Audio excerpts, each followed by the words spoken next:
name's Danny Fitzgerald. I've been running Petrified Promotions for nearly 5 years now. This year we decided to get on board with Metal United Worldwide. Metal United Worldwide started last year, and what they did was they got 41 different countries to get involved, with over 411 bands playing in different countries on the same night with the same banner. What we want to do is we want to bring that down to a community level and have it in Cork, because the world having a strong community is great, but we want to show people how strong the Cork community is, because it is quite a tight community. So that's why we've decided to do that this year, because it has the same core values of what we stand for. Back before I was promoting, there was a festival called Winterfest in Cork that was on Cruachan lawn, and that put Cork on the map massively in the small festival circuit. Unfortunately, that isn't the thing anymore, as the Cruachan is closed and kind of those people have moved on. But we want to bring something back that's also big, so that's why we're doing this event.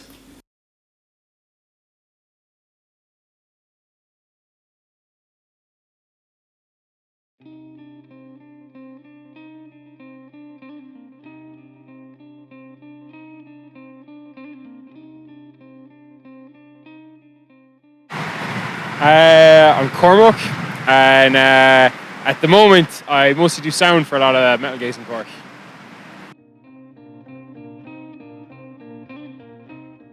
I work with a lot of different promoters, and I book some shows myself as well.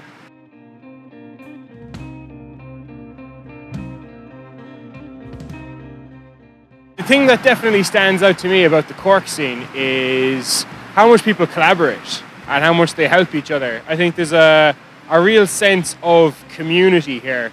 People genuinely want to see people do well, and when people have, they need a bit of help, they're happy to jump in and, give them that amp on the night, give them a lift, little things, as well as the big things.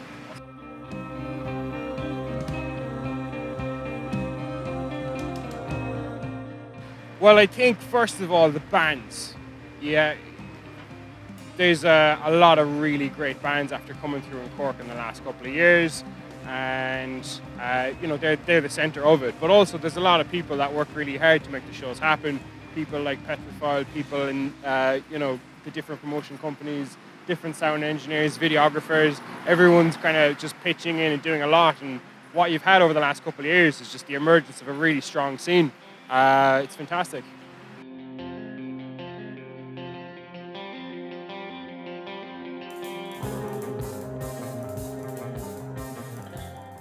I suppose what's cool about this event is it takes that community and then kind of connects in with the global music community, which I think is awesome. It's a chance for us to show off how great the scene we have is here, and also to make connections with the wider music and I suppose metal world.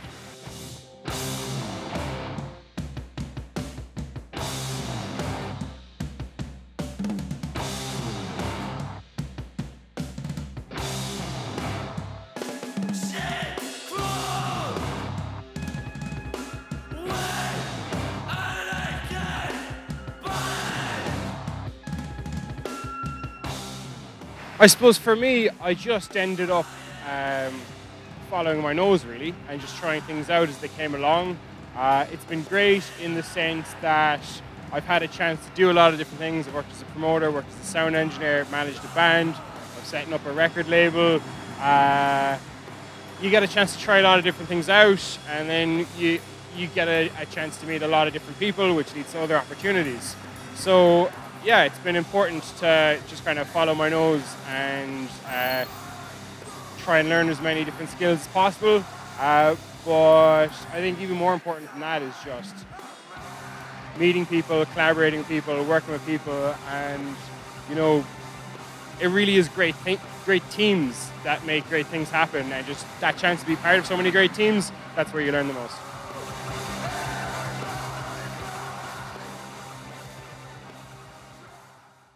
So my name is J Horan. I'm a photographer based in Cork, and I document a hefty amount of the Cork gigs.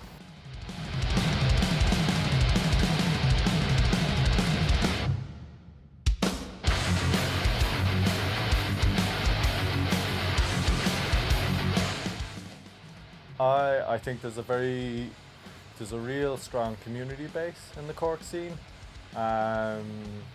It generally doesn't matter what age you are, how long you've been doing it, what you're doing, what style of music you're doing. People are very quick and easy to kind of band together, and then kind of you see it as well that they'll help each other out gig-wise and with the music, but they also just end up helping each other out with like jobs and flats and becoming housemates and that sort of thing as well, then kind of piles in on top of it.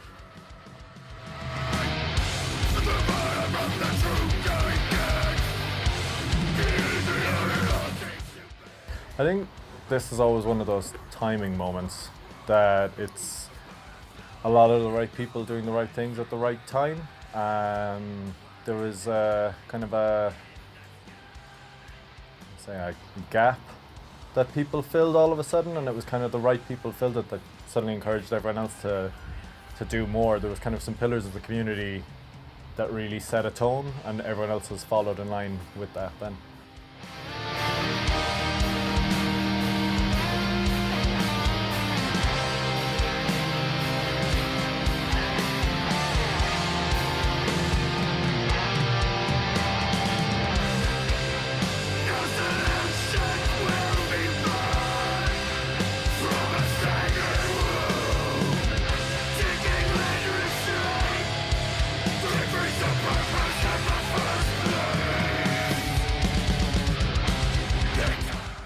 I think it's an excellent event. It's an excellent idea to kind of get behind. I think anything where we can use the tools that we have now, so the ability to get more information across the world at the kind of we can send our information across to people, that they can send theirs to us, that you can start finding out about different bands from all around the world, really opens it up for everyone. And I think it makes it a real novel thing that you can hear about. Like, you might hear about the mainstream bands in certain countries, but now this gets you a chance to hear about like smaller acts and really find out what the underground scene sounds like in those countries.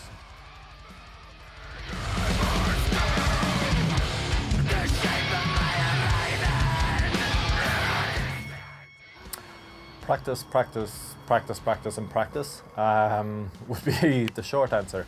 After that, it's a case of watching the bands, watching those moments, and the experience of knowing what they're about to do. You know, knowing kind of where the song might be going, or kind of little signals from the musicians themselves that might create that moment. It's also knowing kind of those moments in a gig where the audience are just about to kick off.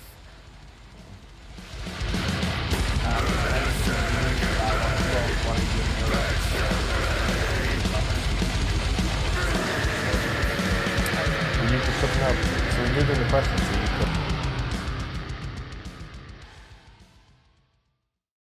My name is Mcgrath, Bryan, and in a previous life I used to be a metal promoter in Cork City, working first as a showrunner for various venues before going into the promotion aspect of running gigs myself.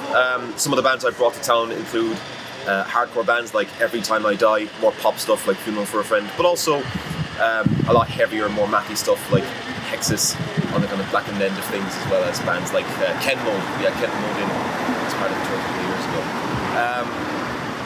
Running metal gigs, you know yourself, it's a throw of the dice.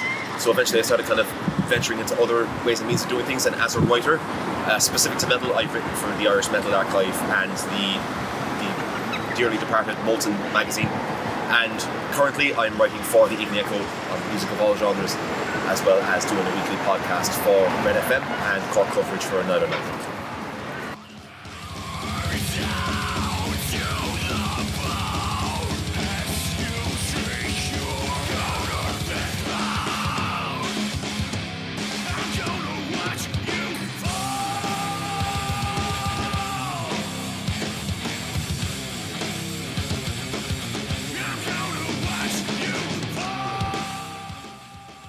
There's a little bit of that underdog mentality because there's not like a focused industry presence here, and thus music is all community.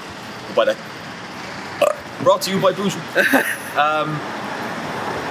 But because of that underdog mentality and because of that community spirit, what's inherent to Cork metal is everybody helps each other, everybody plays multiple roles in order to try and get things off the ground, because without the contributions of people like Metalfile Promotions, Pyre Promotions, the Paranoid Beast, there wouldn't be a metal scene in Cork City, much in the same way as there wouldn't have been for all the people that had kind of taken that on themselves before. So people like J Horan, photographer as well, supplying the metal scene with an aesthetic. The various specialist outlets that cover Irish metal, again, like the Irish Metal Archive represent that as well. So what makes Cork metal different is it's the sum of its parts, and it's because of that that you find a real community.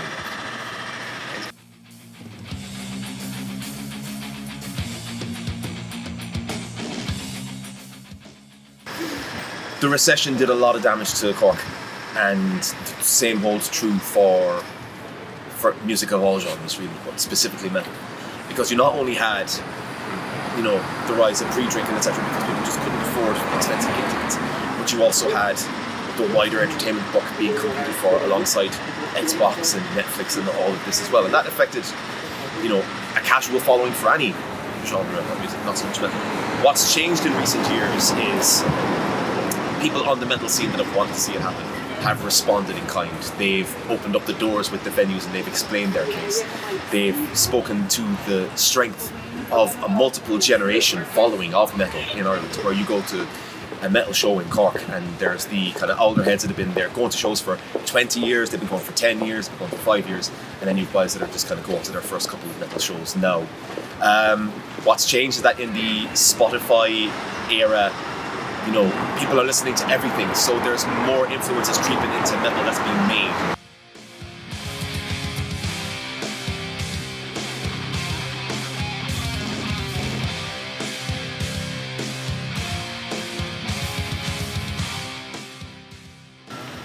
Metal Worldwide is obviously a very important event. It's important to see that local scenes are recognised as part of a larger whole, that are recognised as part of a worldwide movement, and that metal, which kind of doesn't get its dues, when you're working as a journalist, etc., it's that much harder to pitch a metal story, it's that much harder to pitch heavy music without some sort of human interest angle involved.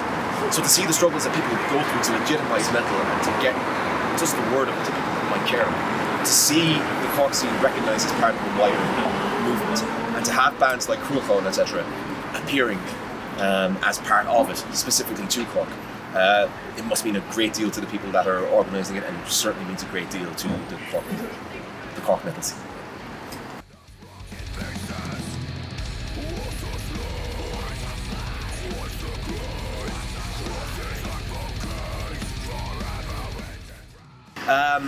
It's amazing. When you're a journalist, regardless of whether it's music or whether it's human interest or news, you're a storyteller. You're working with other people's stories and you're looking at things that are developing and breaking around you, and you're framing them for the understanding of an audience. And whether that's explaining what a metal subgenre is or what a band does for something like The Echo, or whether it's writing for the likes of Totally Cork, etc., which is already speaking to an established music audience that is familiar somewhat with the tropes of it.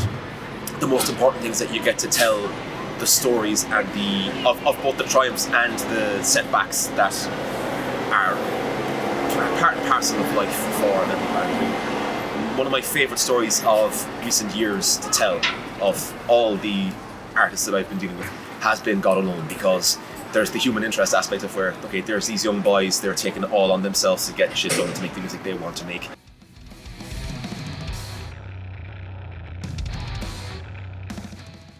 Every artist deserves that fighting chance to get themselves heard, and that we as journalists are in a position to tell some very special stories when it comes to the kind of person that wants to sit down and dedicate their lives to what is ultimately a non-commercial form of music.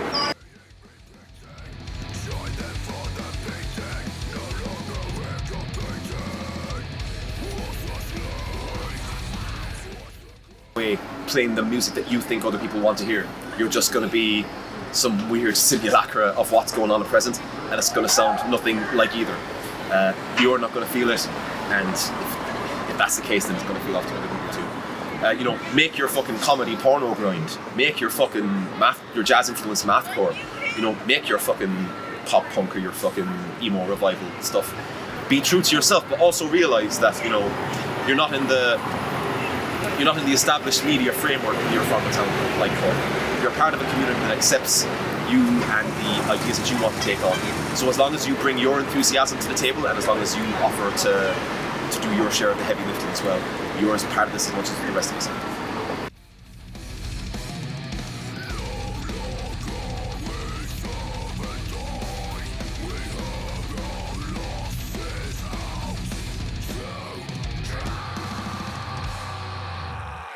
My name is Phillip Morissey. It would be questionable how much of an actual contribution I make to the metal scene, but I try as much as I can anyway.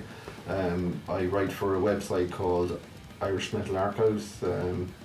John O'Brien initially set it up a couple of years ago, and I came on board a few years back. I was doing a master's in journalism, so I would have known John from gigs around Cork and stuff like that, so he knew that I would have done reviews in the past for a couple of other, be it print articles or online articles and stuff like that. So we just got to talking. I started up a few bits and pieces. I think the first thing that I would have done would have been a review for a Raging Speedhorn it would have been in Crane Lane, I think, at the time, and we just kind of gone from there.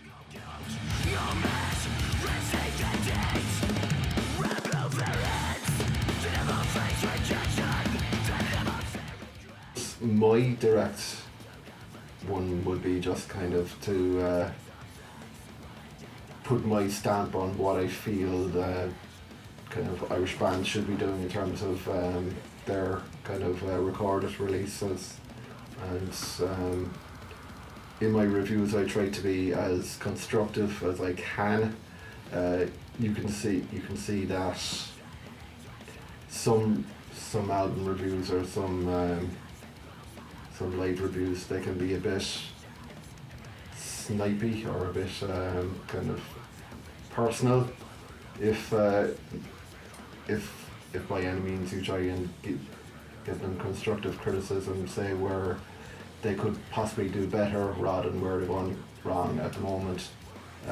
I know a lot of bands from going to gigs for 20 odd years plus at this stage now, so I've seen the potential that Irish bands have, and I've seen some small bands reach fucking stratospheric levels in terms of bands like Alder Plagues and Primordial and Morning Beloved and bands like that. So the chances are there for bands to get beyond the national scene, get beyond to play some of the bigger festivals in Europe and beyond.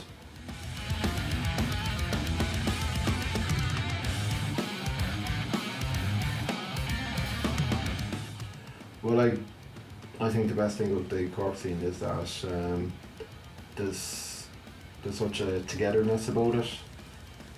Even when promoters have gigs coming up, they'll always try and get on to one another to make sure that there's not clashes, or because there's no point in 2 or 3 gigs happening on the same night, because we are such a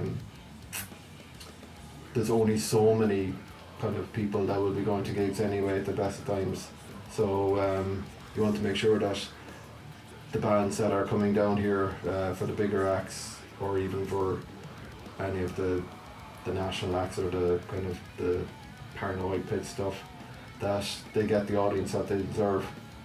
And you'll see that bands coming off stage, they'll always kind of they'll always make time for the lads that have shown up. They'll always appreciate the crowd that have arrived. There's a lot of bands that I know from kind of Limerick, Dublin, Galway. They always talk about coming down to Cork. They always say about how passionate the Cork fans are and how much they enjoy the atmosphere and how much they enjoy the spirit of the place.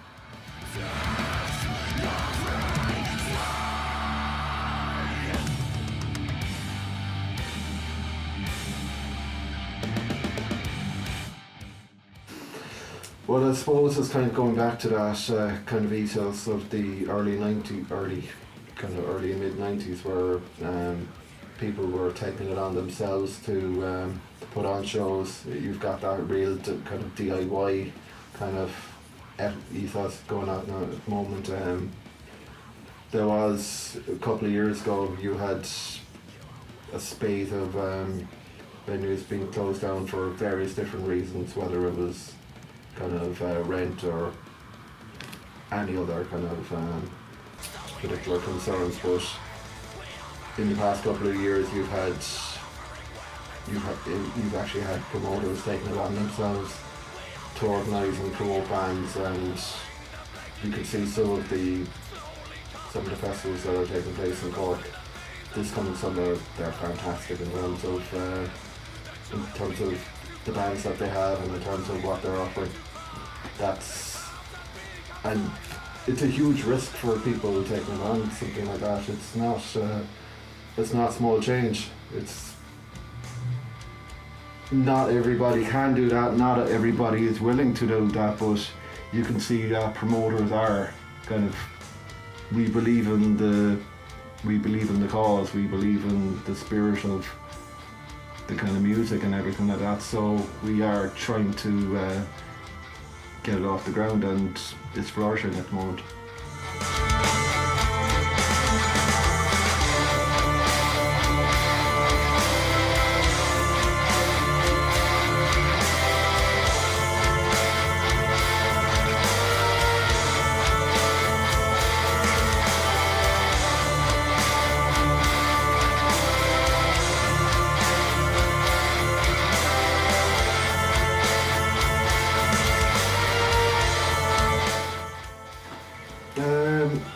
No, I suppose you kind of have to really kind of take it on the show itself. I mean, it is obviously going to be different if you're doing a gig in somewhere like formerly the Tivoli, or let's say the Academy, or maybe Dolan's or something like that. You are going to have a different kind of crowd, a different kind of vibe to it. But you just take it on the day, because I mean, any different band will have a different kind of crowd anyway. You don't imagine that you're going to have the same kind of crowd at a Napalm Deck gig as opposed to, let's say, a Macapina gig. So you can always kind of emphasise the local element about where they've come from, what bands they used to be in, and everything like that, and how you can remember playing them performing at some place back ass of nowhere in front of 10 or 20 people, and now the place is packed out.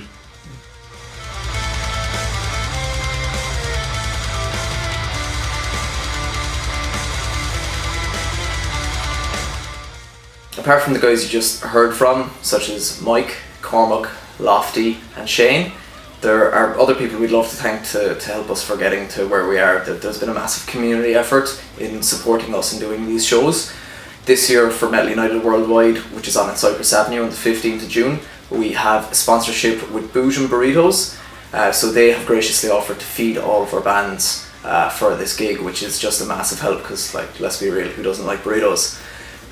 Also last year we did a run for the Mammoth Fest Battle of the Bands competition, where we had 3 bands go over to play supporting Decapitated. The 3 bands were God Alone, Baylor and Genova, and they Holy Cow Tattoo sponsored us for that as well, which made the whole thing possible. So thanks to Holy Cow and thanks to Boujum.